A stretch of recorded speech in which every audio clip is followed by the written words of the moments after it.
As emoções são respostas automáticas que nós temos diante de várias situações. Vamos lá. Digamos que você vai entrar em um local escuro. Qual é a emoção que surge naquele momento? Medo. O medo é uma emoção natural. A gente, ao estar dentro de um local escuro, nós temos a emoção que se chama medo. Você não escolhe ter medo naquele momento. Já o pavor é uma interpretação, ou seja, o sentimento daquilo que você sentiu anteriormente, que foi uma emoção. A emoção é uma resposta normal do nosso organismo, é normal do nosso corpo. Como nós temos emoções primárias, como você vai ver no filme Divertidamente, como medo, alegria, raiva, nojo, tristeza. Isso está dentro da gente, é uma resposta automática. Isso vem da própria evolução do ser humano. A interpretação que nós vamos ter diante de cada situação dessa vai ser esse sentimento. Então, a importância agora é você entender quais são essas emoções. Um exemplo prático.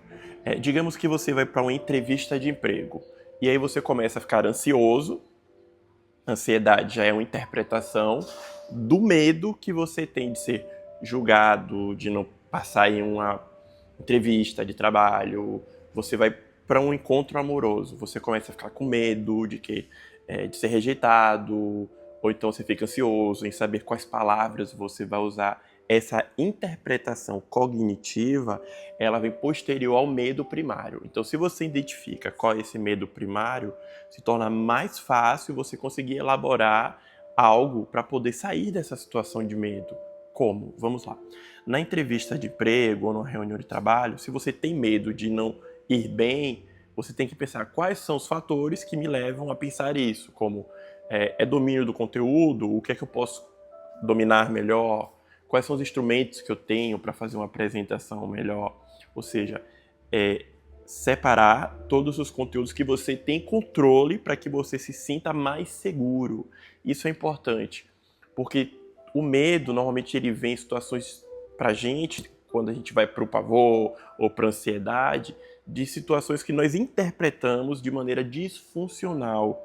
Ou seja, ela é disfuncional e ela é desproporcional. Aí vem essa sensação, muitas vezes, de angústia, de pavor, de não saber como lidar com o fator medo. Mas o medo em si é algo normal. Um outro exemplo que você pode aplicar na sua vida sobre como lidar com as emoções se você tem uma necessidade, independente da necessidade, digamos que a necessidade, nesse exemplo que eu dei, no espaço de trabalho, é a necessidade de ser contratado.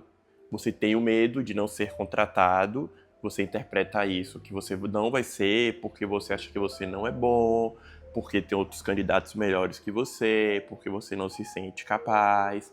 Toda essa elaboração te torna muito ansioso, certo? Mas o importante é você lembrar que esses fatores vão para além do seu controle. Você pode ser o melhor numa seleção de emprego e o outro pode simplesmente não lhe querer. Não por conta de você, mas por conta do desejo do outro. Então, nesse momento, tentar controlar o desejo do outro, a vontade do outro, é um grande fracasso. Você só pode controlar o que você apresenta. Se o outro vai lhe escolher ou não, vai ser do desejo do outro. Muitas vezes a escolha não está de acordo com a capacidade técnica ou sua apresentação. Então, controle a sua apresentação, porque se de fato o outro for lhe escolher por conta da sua apresentação, você fica tranquilo. Mas você não tem como controlar a escolha do outro. E o outro não vai estar à disposição de suprir a sua necessidade. Então, pensar sobre o medo e a interpretação sobre ele é um fator fundamental.